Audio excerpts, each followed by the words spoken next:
Hello, hello les tem, comment allez-vous? Je reviens vers vous avec une deuxième vidéo. Je veux déjà vous remercier de m'avoir écouté et d'avoir partagé ma vidéo de la semaine dernière et merci pour vos encouragements. Ça m'a fait chaud au cœur et ça m'a donné envie de poursuivre.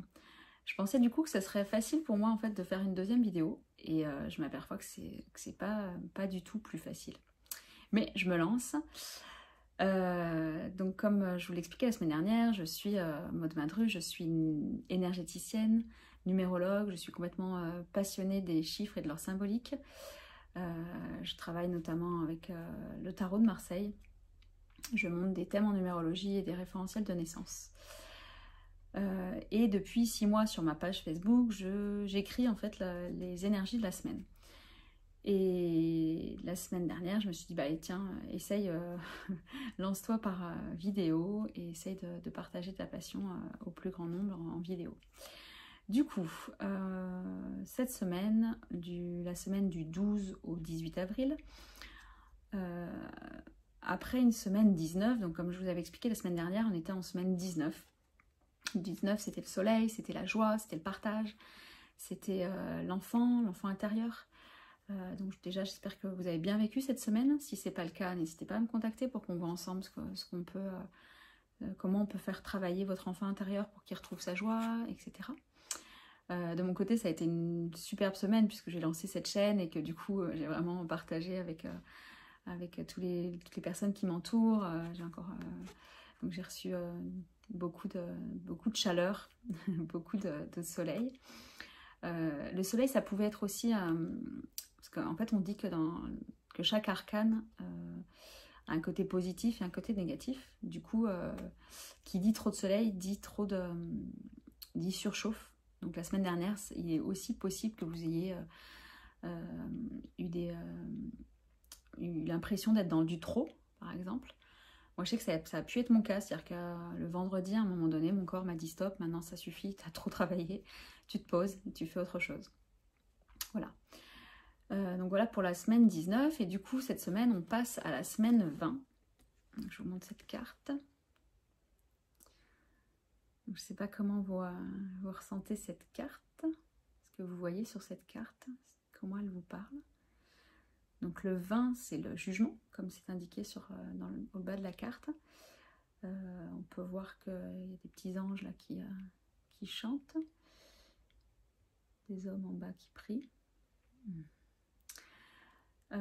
Les mots-clés du vin, en fait le vin, qu'est-ce qu'il nous demande? L'expérience fondamentale du vin, c'est de renaître, c'est se libérer du jugement justement, c'est se libérer du regard des autres.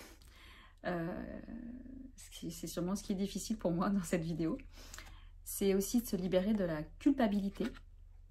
Les verbes clés, c'est je me libère, je transmets, je juge. Donc c'est aussi faire attention à ne pas juger, donc à pas être celui qui juge. Le vin, c'est aussi, la devise du vin, c'est faire et laisser dire.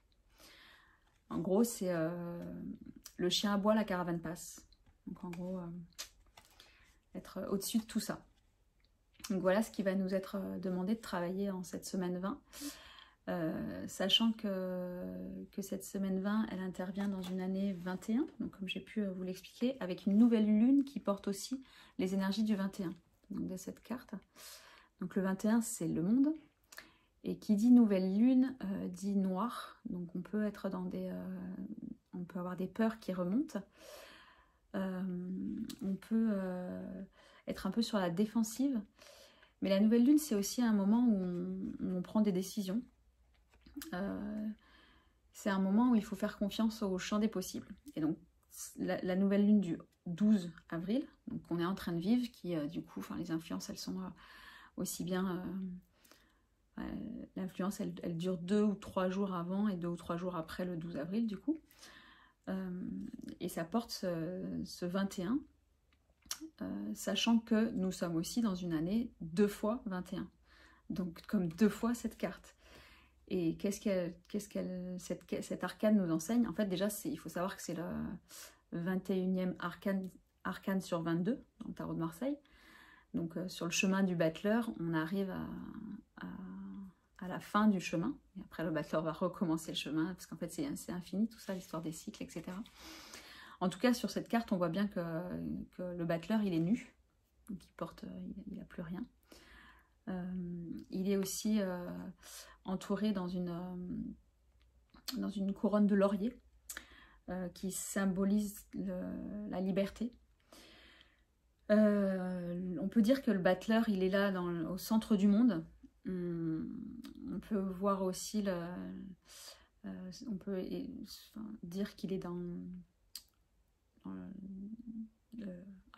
je trouve pas mes mots. Qu'il est relié à la mère, au cordon ombilical, à la naissance, à la mission d'incarnation. Donc ce qui est demandé en fait avec le monde, c'est cette carte en fait, elle évoque la conscience universelle, la totalité, la recherche de sa place dans la société. Donc c'est vraiment ce qu'on nous demande cette année, en fait, de trouver notre place dans le monde et de trouver comment on peut faire partie de ce monde et le faire avancer. Et ça, je pense qu'on a bien tous compris qu'il fallait faire avancer ce monde. Et parfois, c'est pas évident de savoir comment. Ça, je peux vous aider à trouver votre place et votre mission de vie, votre mission d'incarnation, à faire vraiment rayonner le petit enfant intérieur qui est en vous et pour vous relier au monde. Voilà ce que je pourrais dire pour cette carte et donc qui est valable pour cette année et valable pour la nouvelle lune qui est en cours.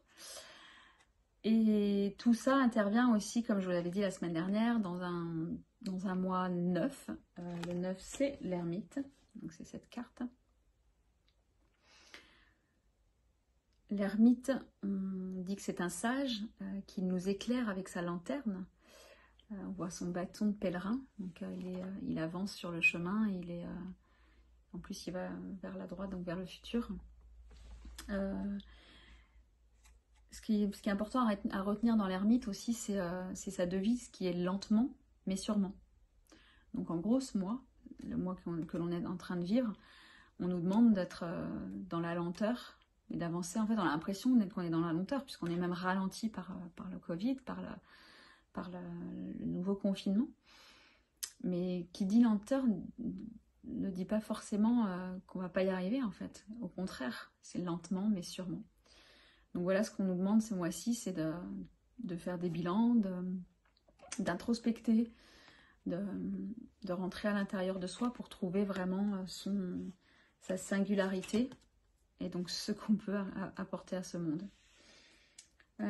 Voilà ce que je pouvais vous dire sur les énergies de cette semaine. J'aurai plaisir à vous retrouver la semaine prochaine pour les énergies de la semaine prochaine. Voilà. Et du coup, je vais, comme la semaine dernière, vous chanter mon chant de paix. Donc, comme je vous l'ai expliqué, je vous appelle les tep-tep-tem, parce que pour moi, ça veut dire tout est parfait, tout est possible, tout est en moi. Et il y a 15 mois, j'ai reçu un chant qui apaise, que je partage dorénavant à qui veut bien l'écouter. Lorsqu'on vient me voir en consultation, ce chant vient à moi pendant la consultation, pendant que je vous fais le thème en numérologie ou le référentiel de naissance. D'un coup, j'ai le chant qui arrive et qui est spécifique à vous. Du coup, là, je vais faire le chant de cette semaine.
Voilà, mon chant de la paix pour vous, et je vous souhaite une très belle semaine. Et on se retrouve la semaine prochaine, en semaine 21, pour une année 21. Je sens que ça va envoyer du lourd. À bientôt les Tep Tep Tem.